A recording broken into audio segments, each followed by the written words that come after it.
Title: Psychology of Gen Z, 2000-2026.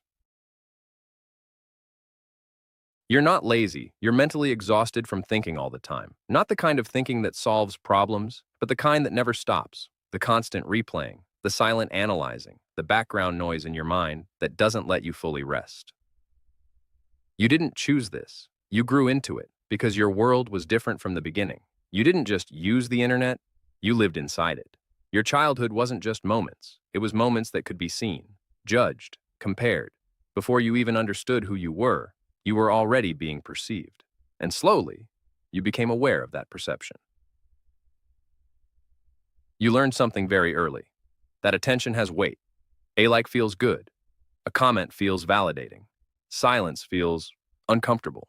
And without realizing it, you started associating visibility with value, not because you wanted to, but because your environment kept reinforcing it.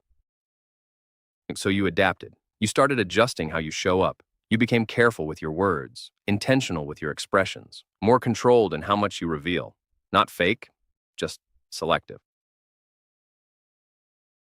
But here's what that does internally. The more you control what you show, the more pressure builds inside. Because now every interaction isn't just natural, it's managed. And over time, that management turns into mental fatigue.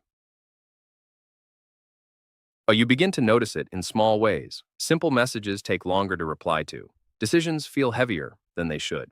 Even relaxing feels like something you have to do right. And then comes the shift. Not loud, not dramatic, just a quiet realization.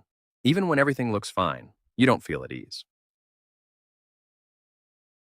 This is where your psychology starts to change. You stop trying to be fully open and start becoming internally guarded. You think more before you speak. You hold back more than you express. You protect your peace, even if it means distancing yourself.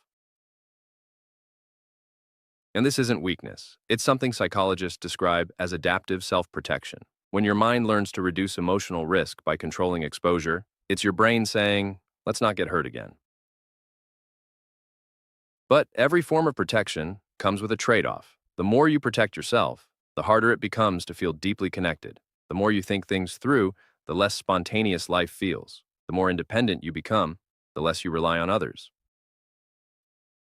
And now you're stuck in between. You want closeness, but you value your space. You want to be understood, but you don't always feel safe opening up. You want quiet, but your mind stays active. There's a reason for this. Your brain has been trained in a high-stimulation environment, constant information, constant comparison, constant exposure to other people's lives. So your system adapted. It became faster at processing, more alert to details, more sensitive to changes in tone and behavior. There's a concept called hypervigilance. It usually develops when the mind feels like it needs to stay alert all the time. Now think about your experience. Even when you're alone, you're not really off. There's always a sense of being observed, not physically, but psychologically, an invisible audience that never fully disappears. So your mind keeps running, not because something is wrong, but because it was trained to stay on. At the same time, something powerful developed within you. You became emotionally intelligent. You notice shifts in energy. You pick up on subtle changes in people. You understand feelings, yours and others, on a deeper level. Yeah, this is known as emotional awareness, and in your case, it's highly developed. You don't just feel off. You can sense layers within that feeling. You can tell when you're drained, when you're overstimulated, when you're emotionally distant. That's not a flaw, that's depth.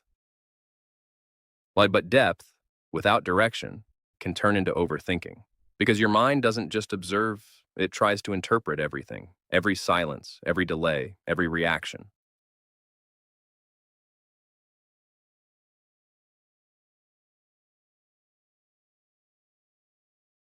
And the truth is, not everything needs to be decoded. Some things are just neutral. Now go a little deeper. This didn't only come from the internet. It also connects to your early experiences, moments where you felt misunderstood, compared, or slightly out of place. Nothing extreme, just enough to make you more aware of how you're perceived. So you learned patterns. You learned when to speak, when to stay quiet, how to adjust your energy depending on the room. And now, you carry that awareness everywhere. You don't just live moments. You process them in real time. You don't just experience life. You stay conscious of it. And that creates a silent pressure because your mind is always on duty. But here's the part you need to hear. None of this means something is wrong with you. It means you adapted to a complex environment. Your sensitivity, it allows you to connect deeply. Your awareness, it helps you understand people better. Your need for space, it shows you respect your mental boundaries. These are not weaknesses, they are unrefined strengths. And the real shift happens when you stop fighting your own mind, when you stop treating your thoughts like problems that need to be solved instantly. Instead, you start allowing them. You observe without reacting immediately. You feel without labeling everything. But then slowly, something changes. The pressure reduces, not because life became easier, but because you stopped making your mind a battlefield. You give yourself small pauses, moments where you're not performing, not analyzing, not adjusting, just existing.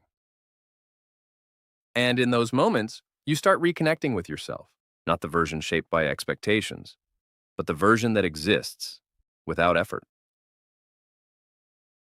Calm, present, real. You begin to understand something important. You were never too much. You were just carrying too much internally.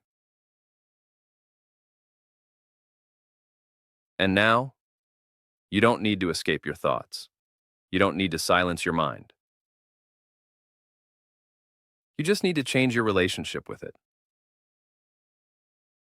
Because your mind was never the problem. It was just trying to protect you in the only way it knew how.